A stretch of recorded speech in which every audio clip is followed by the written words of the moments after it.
welcome everyone. I'm Elizabeth Andes Bell, and I'm happy to be here with you today for another episode of Meet the Evolvers. Today, I want to introduce you to Julie Lerner Schmit. Say hi, Julie. Hello. Julie is an old friend, and she's also the owner of Bold and Sacred, where she provides intimacy and relationship coaching and energy healing. Julie also owns and runs a separate business as a licensed therapist. She specializes in couples therapy and intimacy coaching. And she's a graduate of the Barbara Brennan School of Healing, which is where I know her from. Hi, Julie. So happy to have you here today. Hi, Elizabeth. Great to be here.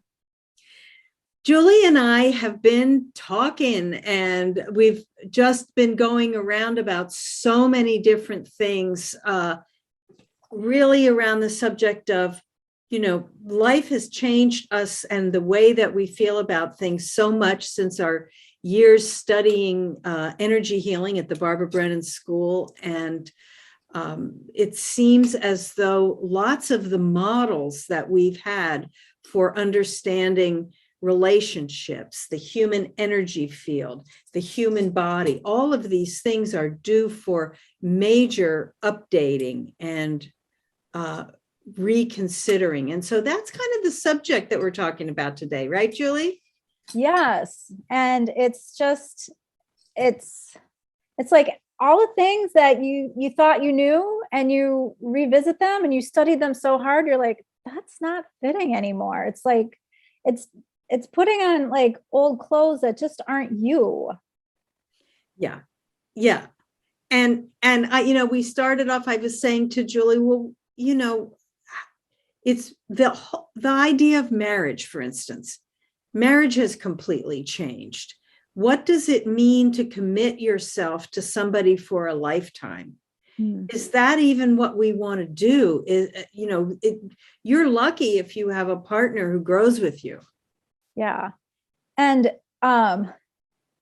it's, when the whole construct of marriage was created, I don't know, 100 years ago or thousands of years ago, or well, our lifespan is just so much longer. So when you commit to a lifetime, you are committing to, I don't know, 50 more years than you were even 100 years ago. Like, what? Yeah. It's a lot longer. Time. Yeah. And you don't need to have, children to run the farm and, stay together to, keep the family business together. There's just so many options. So, with options come choices, and with choices can come like more like nervousness too. Like, what do I do? Should I stay? Should I go? Should I stay? Should I go? Whereas, before it wasn't, this is who you're with. Right. Right. And it seems like a lot of us, I see, in the culture, a lot of younger people, like my daughter's in her 30s, and her friends are getting married and looking in these very traditional ways to what that life is going to look like. And I kind of feel bad for them, because I imagine myself at the reception saying, good luck. Good luck. Yeah. It's you're in for surprises. And my daughter says, that's not her prime interest to find a mate. She's not at that place yet where she feels, if it happens, it happens, but it's not a goal, a life goal for her to complete herself in that way. And right. I think that's a really healthy thing. Yeah. And that's part of the positive change is like, and that's part of like what it means to be sex positive is like accepting all those ways of being in relationship that aren't the conventional way, and then accepting the conventional way too. I've been married since, 1997. And it's great. It's taken a time. Well, it's taken some work, and there was a lot of luck. But just because it worked for me doesn't mean that it should work in the way that it did for someone else, or that there's something wrong with not getting married, or not committing to more than one person. There's so many more like choices and ways of being in the world. But, I just know, like, as little, female identified girls, we're raised with Cinderella. Oh, tell me about it. Yeah. And yeah, all the princesses. And I think it's a setup. And I think it's a setup too for men, because like Prince Charming we're people, we're human beings with, families and ancestors and problems, and things happen. We lose jobs, we get promotions, we, have miscarriages. I mean, life is so up and down. And, the Cinderella story just doesn't translate. Yeah. I know. So I really like this idea of opening this out so that, monogamy is not the preferred or only choice. Good luck if that's what you choose. And I wonderful. And, I do think that it's a good container for raising children if it's a happy one, if it's a loving one, but it doesn't have to be the only container for raising children. Can you tell me what you mean a little bit more about sex positive? So, sex positive is, it's looking at sex as something that's natural, something that's generally healthy. It's, and generally healthy in all its variations, when it's utilized positively in the service of personal growth and creativity. And that's kind of like the overarching, something that's about growth, creativity, consent. Mm-hmm. We're teaching that to our children now. I mean, that would have been great 30, 40 years ago. Yeah. Like being raised where little girls are sugar and spice and everything nice. I had that embroidered, like in a little embroidery on my wall in my bedroom growing up. Well, I had that same thing on my bedroom wall. My mother embroidered it, and it was a hand-me-down. So this is, these things are antiques. Antique belief systems. Right. Yeah.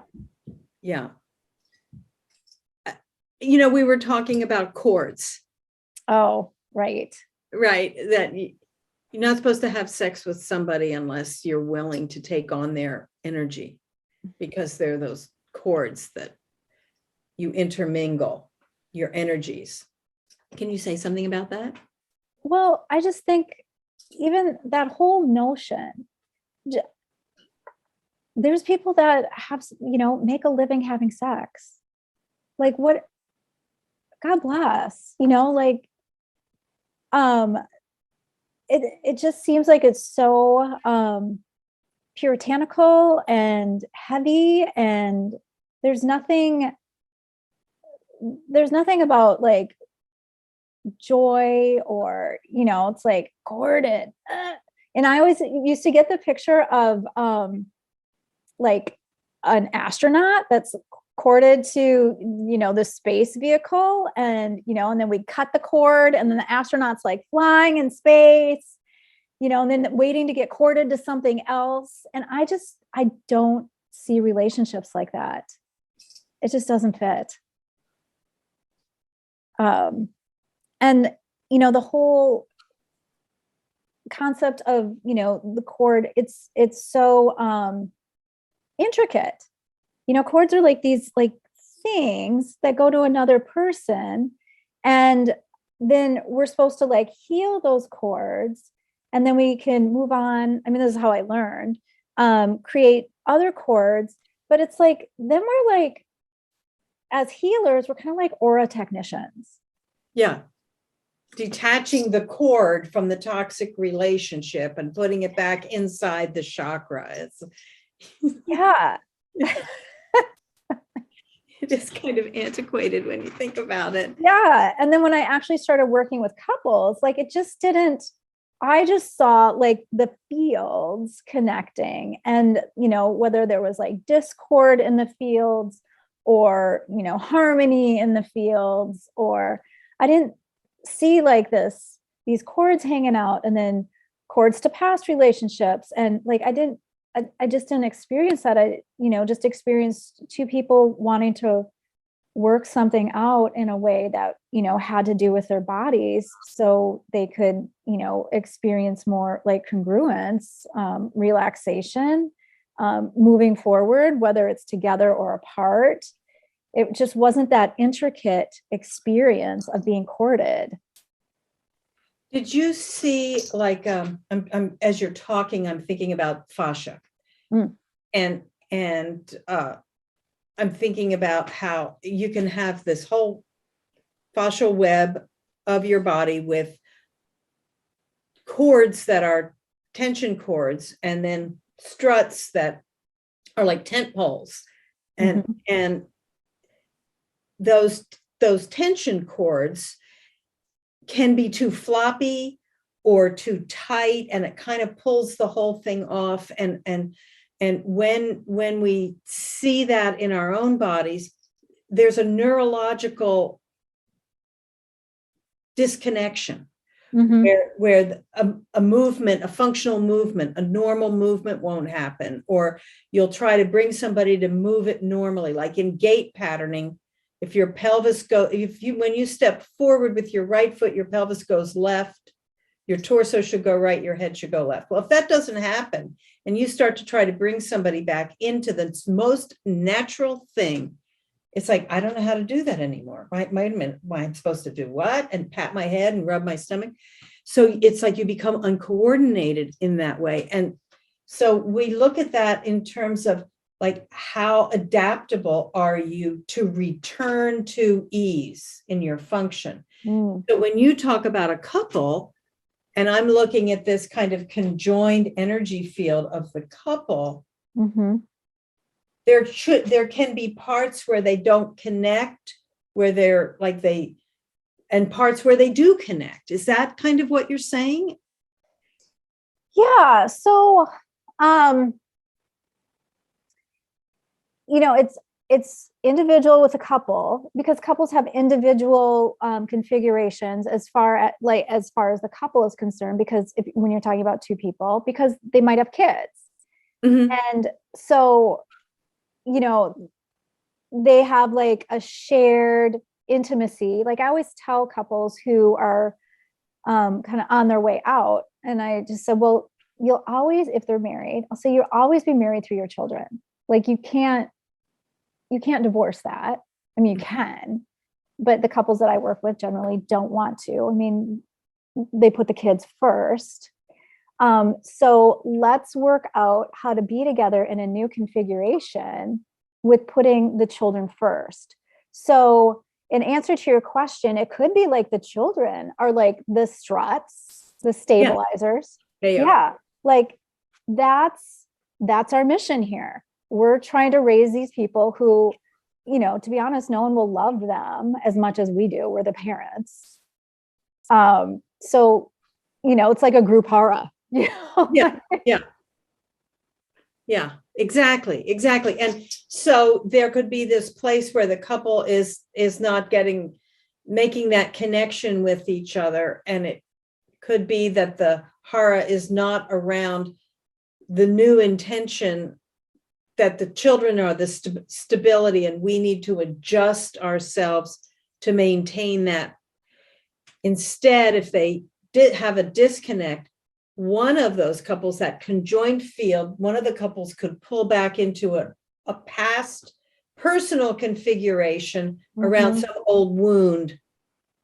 Right. Yeah. And it's really hard to manage your emotions, put the ego aside, and really commit to this hara,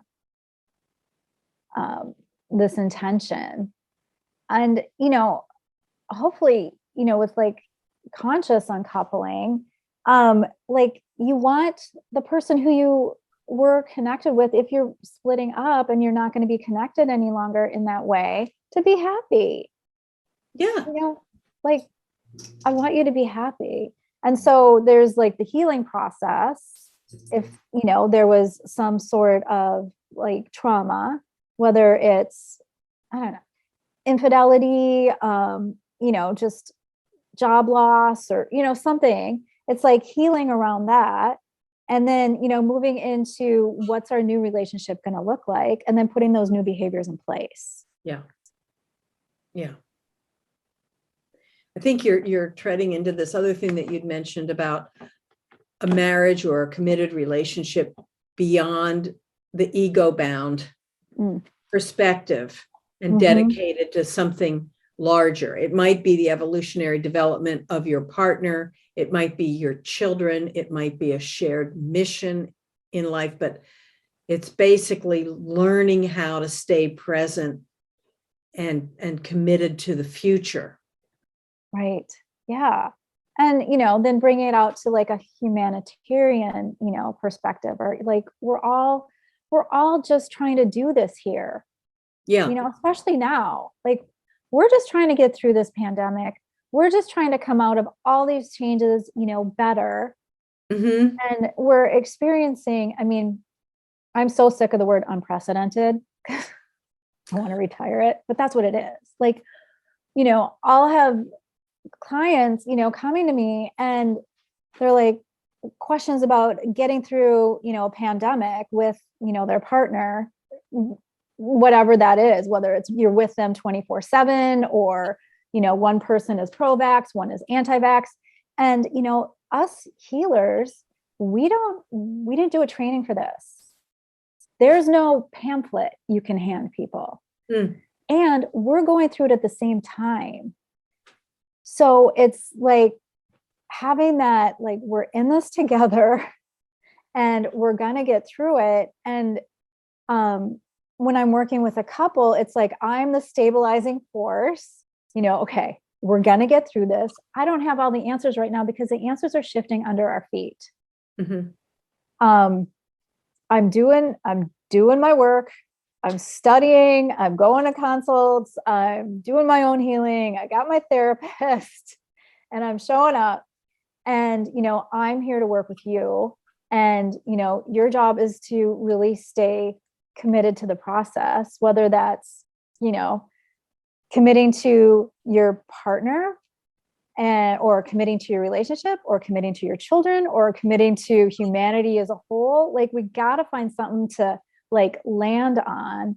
And I think it comes back to the whole like hara, the struts, the fascia, like what are we going to come out of this with? And let's just hang together until we do.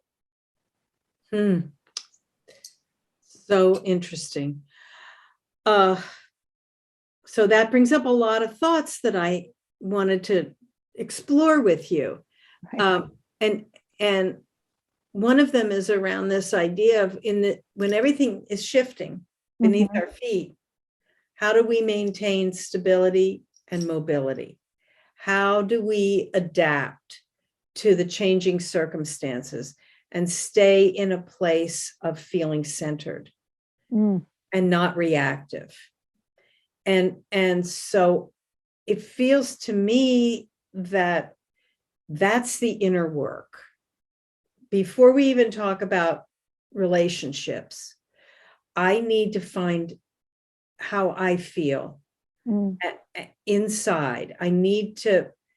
That needs to be a reality. So first, from speaking from my own perspective, raised as a hyper-vigilant woman, always scanning the periphery to make sure, are the kids okay? I'm listening all night long for any sound while I'm sleeping, listening to the children.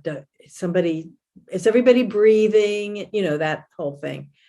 And always like, oh, what's his mood when he walks in the house? How do I have blah, blah, blah? It's like, because from my own personal experience growing up, I always had an ear out for threat, and so what has been of a great healing for me is to be able to say, well, let me withdraw some of my attention from the periphery and bring it in.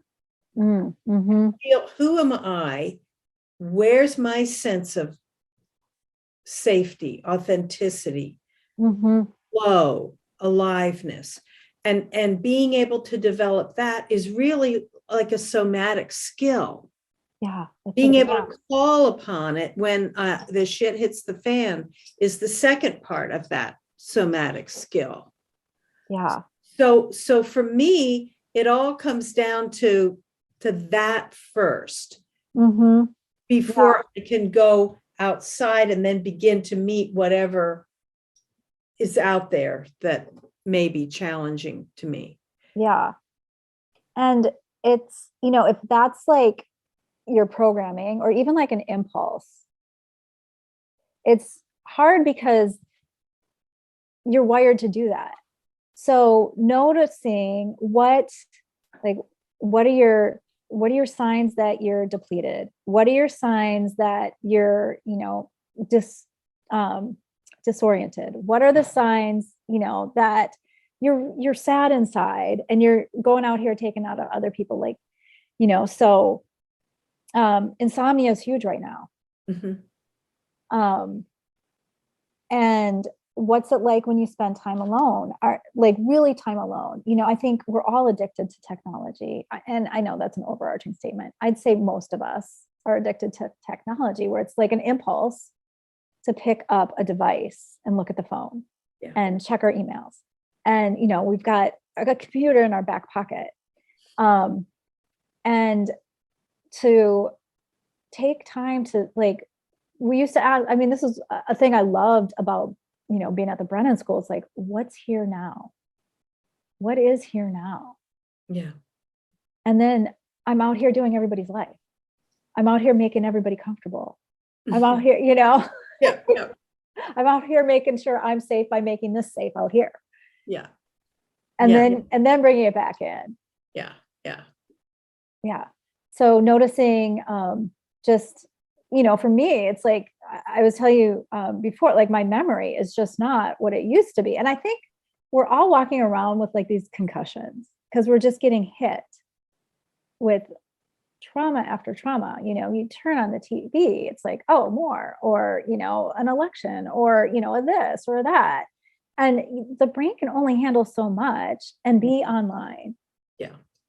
And bringing in grace. Yeah, absolutely. I also find what helps is to just like look around me, look at the room that I'm in. Notice the things that I overlook when I'm lost in my thoughts, like the texture of the carpet or the way the trees are against the sky outside. Feel myself connected to the environment.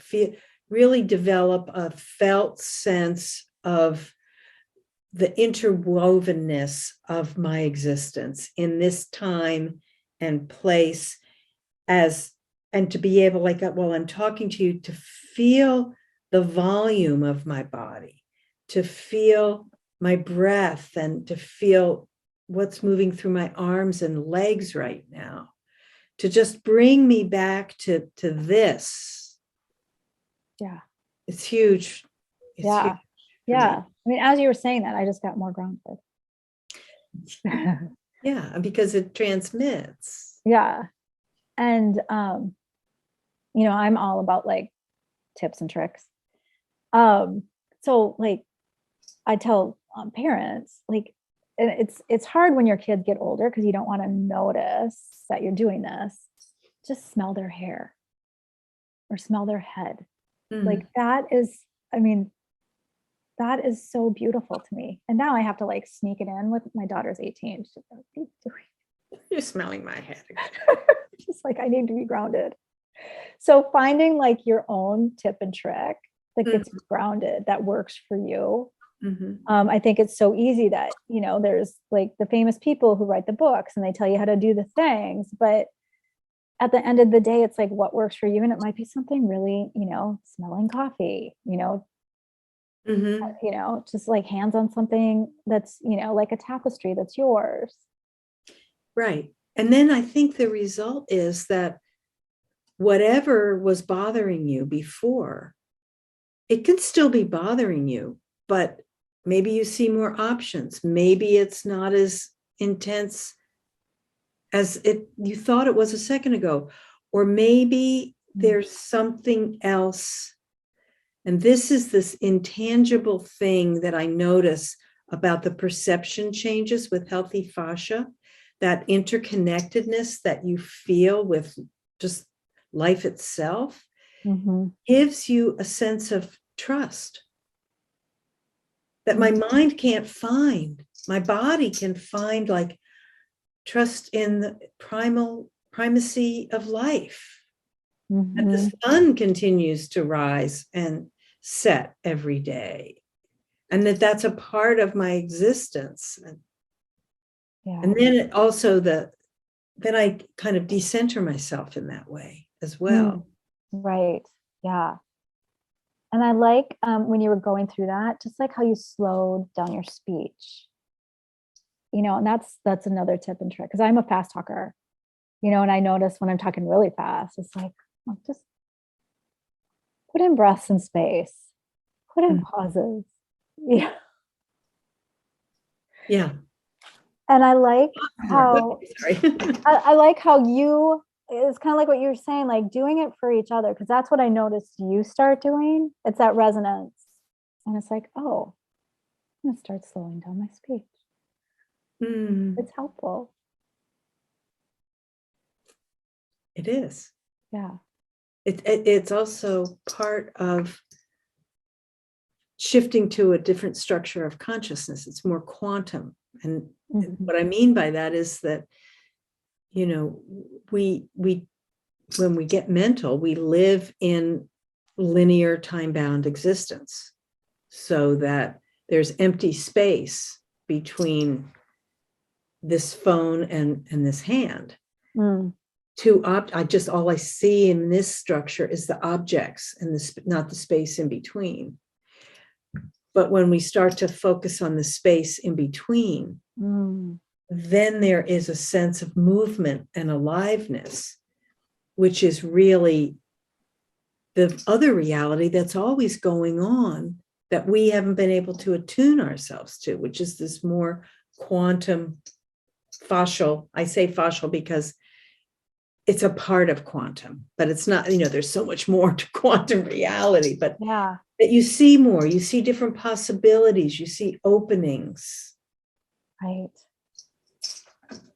So when you talk about quantum, is that like different dimensions? Is that like life? Like, what is your definition? Because people use that word a lot.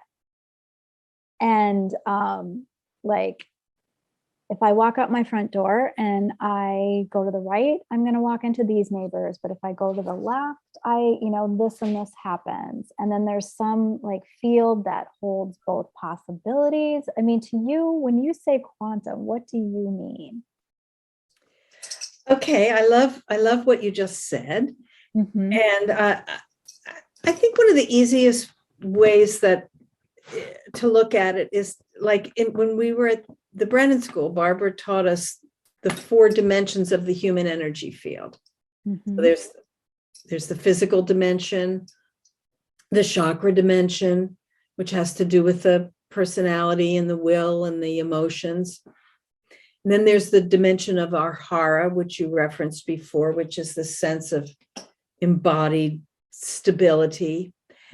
And then there is the core star dimension, which is a radiative thing. So quantum I look at as another dimension. And it's really, do we dial our radio to that frequency or not? It's a matter of attuning ourselves to this other frequency.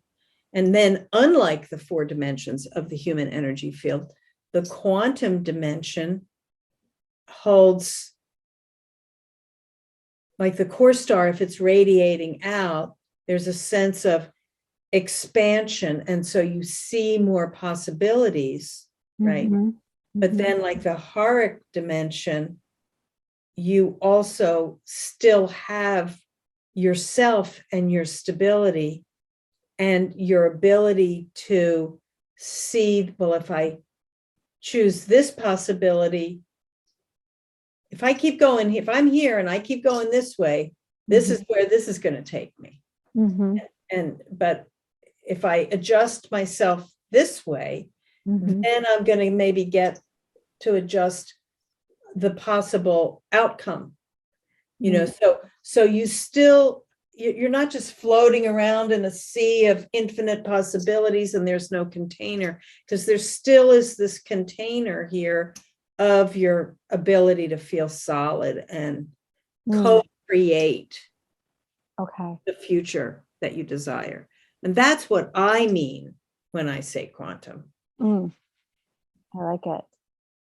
Yeah. When I describe to clients,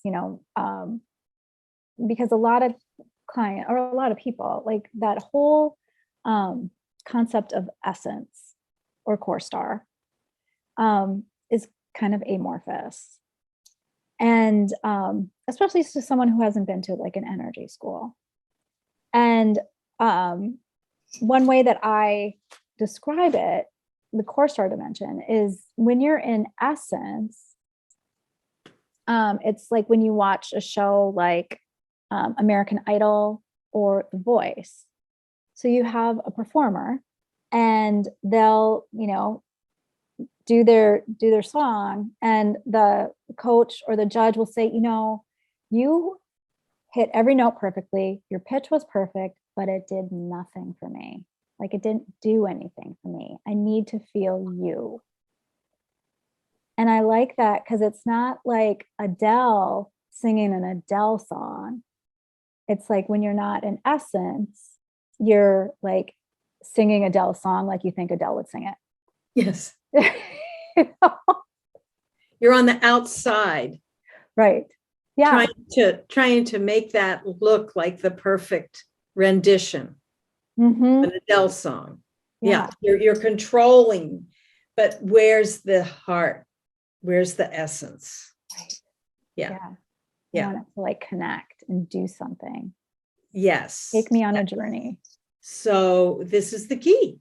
Yeah. This is that when that sense of feeling yourself, because you're still going to go through all your emotions, but if you can find that center of stability in you and then let things flow from there, then to me that's the linkage for me as my personal experience, that what I'm doing, my actions are the reflection of my inner authentic self, my essential self, that there's a congruency, that I'm not somehow having to be something other than this, which, I mean, just to like bring us back to full circle, those roles of mother and wife and all these roles that we play, for me, the pain in that is where I have to not feel me unfolding. And so what I'm really so curious about is, like, fast forward, you're in a marriage and you have kids and it's not working so well, and so you begin in like couples therapy to pull apart some of these tangled threads. And at some point, it seems to me that then everything becomes like you pull one thread and it starts to unravel this all the way back to your attachment, your characterology, your very early embodied experiences in the womb and in newborn life. And it's just like it's all one tapestry. Yeah. And I don't see the thread really stopping at any particular place along the way. Yeah. So much here. Yeah. And We learn so much by like just our family of origin because we're children and we live with these people. And, children are incredible observers and they take in everything. They don't have the intellectual capacity yet, the prefrontal cortex to, make sense of everything. But how you adapted as a child to be in that family of origin is what becomes maladaptive in your relationship, in your adult relationship with a significant other. So if you were like a people pleaser, and then you're partnered and you find yourself being a people pleaser and getting resentful, or if you were a perfectionist and you find yourself in a relationship and you're a perfectionist and you're not connecting, there's no heart connection, or you're just not getting your needs met. So when I work with couples, it's like coming back to yourself and identifying your own needs and using your own like wisdom, adult wisdom. You get to leave that dysfunctional or maladaptive relational stance. You get to leave the family of origin the way you adapted there that's now maladaptive. You get to create something new and you get to say goodbye to that. You have the memory and you might revert back to it when you go home for a holiday because we're human. Because you immediately go back to being a child as soon as you come home. There was an SNL skit, and it was something about like a toddler looking at his grandmother as like this really nice lady that makes my mom act really weird.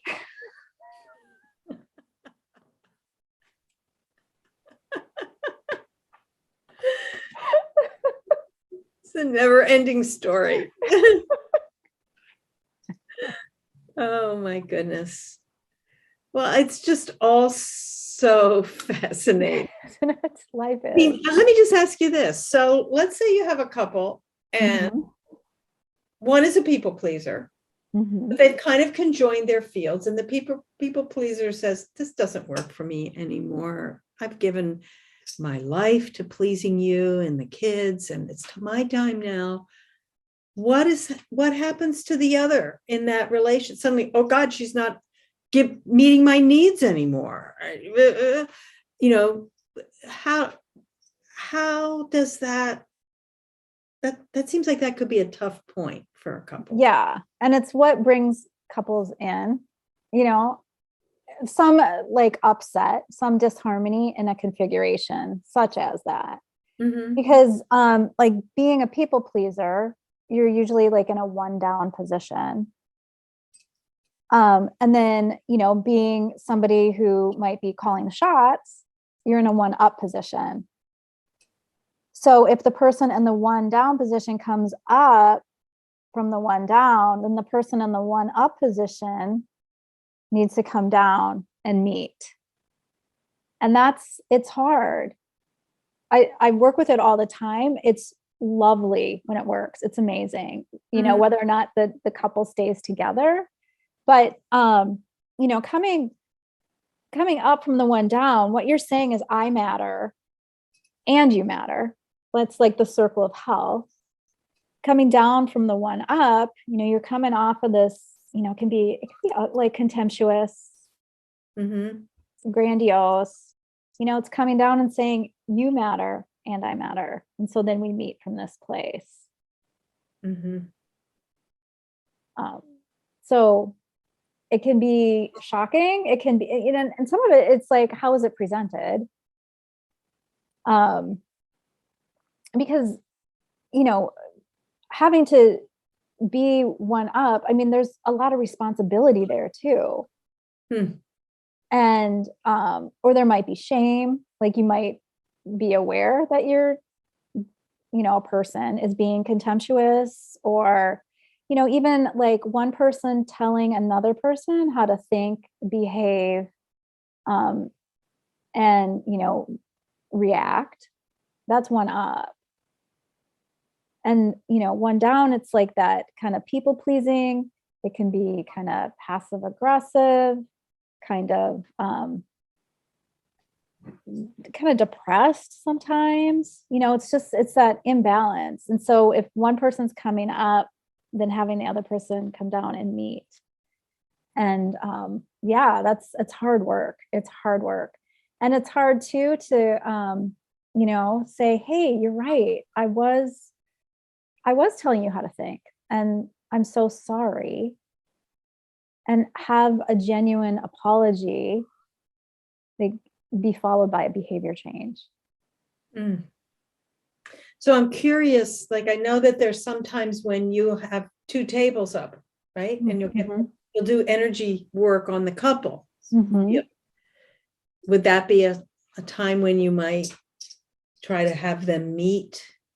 Yeah, it's balanced. Yeah, it's beautiful. Yeah. So, we have conversation, I do coaching. So we have conversations about, what you want to have happen. Then they lie on, I've got 2 bodywork tables. They each lie on a table. I, do some individual work on their energy field, and then I work with their conjoined field. And when I do energy healing, it's different than what we learned at the Brennan School. I talk. And, people are sometimes people go into that altered state that's kind of sleepy. But, I'll place my hand, say, on the heart and say, okay, when my hand is here on your heart, tell me what you're aware of. And, they might say, well, I feel the pressure of your hand. Okay, describe it to me so I can feel it. So it's a doorway to having this experience with the client. And then I might have them do a roll back in time. So they're healing that childhood wounding, or it could be like a past life wounding, or a generational wounding, or a gender related wounding. And and so then their field, the individual field, is different. And then I work on the other part of the couple, the other client, and they're in a different space too, and they've each had this different experience. For me, nothing is more intimate than going through a healing with a partner. It brings tears to my eyes just thinking about the work that I've done. And then I work on the conjoined field for congruence, and I follow through with more coaching, because I think that's the missing link. It's yes. You just do energy healing, and I used to have clients who were like, remove my blocks, and so I would do all this work, and they would leave feeling lighter and happier, but their behaviors weren't changing. And so it's kind of like, when you're a massage therapist or a yoga teacher, and then the person goes back to, cycling like this, or sitting in a desk all day, and then you're having to fix that, and then they feel great, and then they come back. Well, it's the same thing with energy healing, having that, those behavior changes, and, what are you going to do differently? Here's how we can do it. I, provide people with resources, whether it's TED Talks, or, just a short article or a page in a book. I might show them a picture. So they have something to leave with that they can take into their, into their daily life, and then come back in their next session. And so it's supported. Beautiful. Yeah. It sounds like you're doing really interesting, wonderful work, Julie. Thank you. And I remember the last, when Barbara Brennan was doing the last, I think it's a goddess with us, with our senior class, when I was graduating from the healing college. And she gave us each eagle feathers. I think they were eagle feathers, big feathers. And she was just fly, do your own thing. And that it was the second I left the school, I just started creating different programs and different things, and really coming back to my essence and bringing that out. And, I think that was probably the biggest gift that I got from the school. Beautiful. Yeah. You know, it's her birthday today. It's February 18th that we're recording this. Goodness. I It's her did not birthday. know that. Happy birthday, Barbara. Oh my Yeah. gosh. I have to tell you a quick story because this just happened. Okay. So I have a new healing office and I ordered this beautiful like Hamsa hand off Etsy. And then right after I ordered it, I'm like, I can't afford that right now. You know, like I've got other things to do. So I immediately returned it. And the woman, like I just went to my PO box and they mistakenly sent it to me. And so I emailed her back and I said, you know, I canceled this. You gave me my money back. You know, should I just send it back? You know, how much do you want? You know, kind of thing. And she like emailed me. She's like, no, you can just keep it. That was this morning. Wow. I'm going to pay her back for shipping at least, but still like, What a sweet thing. and like, What a nice gift. so Beautiful. yeah. And it's Barbara's birthday. It's like all these gifts. Yes. All these gifts. And, you know, I love talking about how what we learned at the Brennan School has evolved for us. I think that that's a really interesting topic for a conversation. And I think Barbara would love it because she always was such an innovator. She had such a growing edge. And I'm really interested in how people taking the work out into their own areas and following their authentic calling, to evolve the work, how things are changing all these years later. This is the hierarchical flowering of this work into our environment, into our conscious awareness. So I dedicate this talk to Barbara. Oh, All she has yeah. spawned, may it continue to flourish. Wow, what a great note to end on. Thank you so much, Elizabeth. This was amazing. I loved talking to you, Julie. Thank you so much. And keep doing your beautiful, beautiful work. You Thanks, too. everybody. I'm going to put links when I post this. I'll put links in the comment. So if you'd like to reach out to Julie, we'll make it easy for you. Thank you. All right. Thank you. Bye.